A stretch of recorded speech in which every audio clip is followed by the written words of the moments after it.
Kabla ya kuomba, hebu tuzungumze kuhusu mada ya sala ya leo, uponyaji.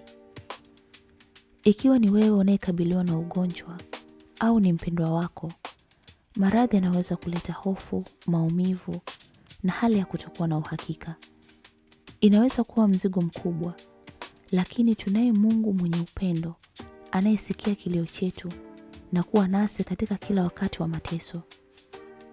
Leo hebu tutafute faraja yake, nguvu zake na uwezo wake wa kuponya tunapokabiliana na changamoto za ugonjwa.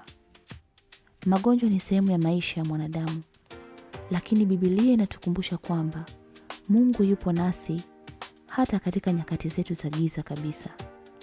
Katika Yakobo sura ya 5 mstari wa 14 hadi wa 15 inasema, mtu yeyote miongoni mwenu amekuwa hawezi, na waite wazee wa kanisa, nao wamuombee, wakimpaka mafuta kwa jina la Bwana.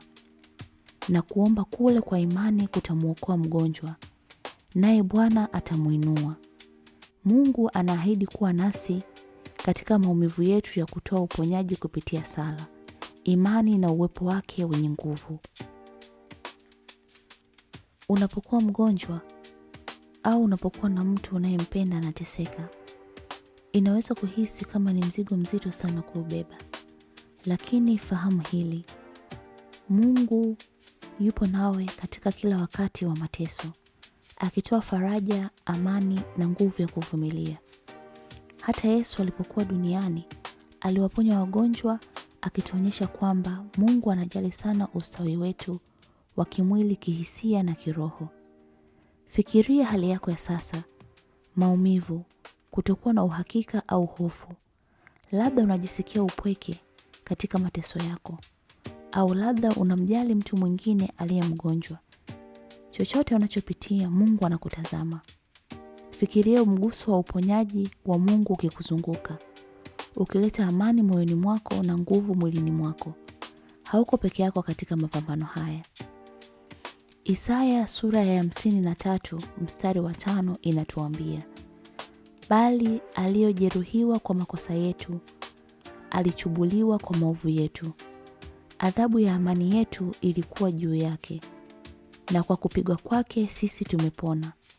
Andiko hili linatuhakikishia kwamba Yesu alibeba mateso yetu kwa ajili ya uponyaji wetu wa kimwili, kihisia na kiroho. Unaweza kufanya nini leo? Leta ugonjwa wako au wapendwa wako mbele za Mungu katika sala. Omba kwa ajili ya uponyaji, lakini pia kwa nguvu za kuvumilia na kwa amani katika kipindi cha kusubiri. Fanya iwe mazoea kusoma maandiko ya uponyaji kila siku, kama vile Zaburi sura ya 103 mstari wa 2 hadi wa 3. Mhimidini Bwana, nafsi yangu, wala usisahau wema wake wote. Akusamehe maovu yako yote, akuponye magonjwa yako yote.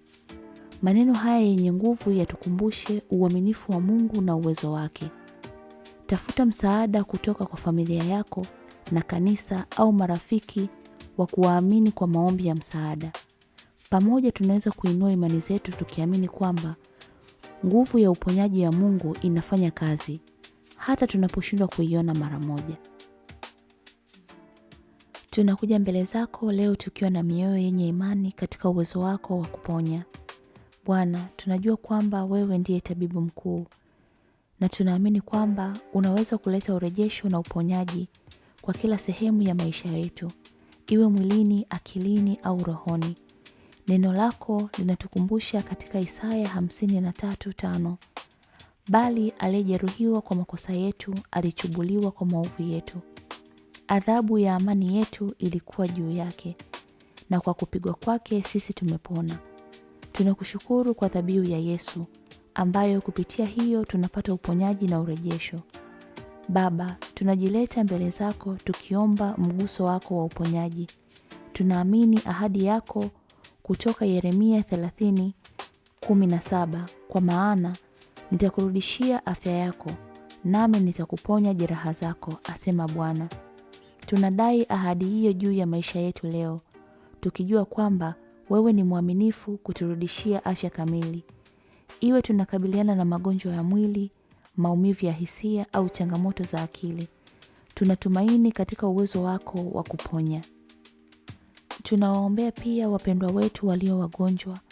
Tunaomba huruma na neema yako iwafunike. Bwana, uwatie nguvu katika udhaifu wao na uwape amani ipatayo akili zote. Tunaomba pia kwa wale wanaowahudumia, madaktari, wauguzi na walezi wote.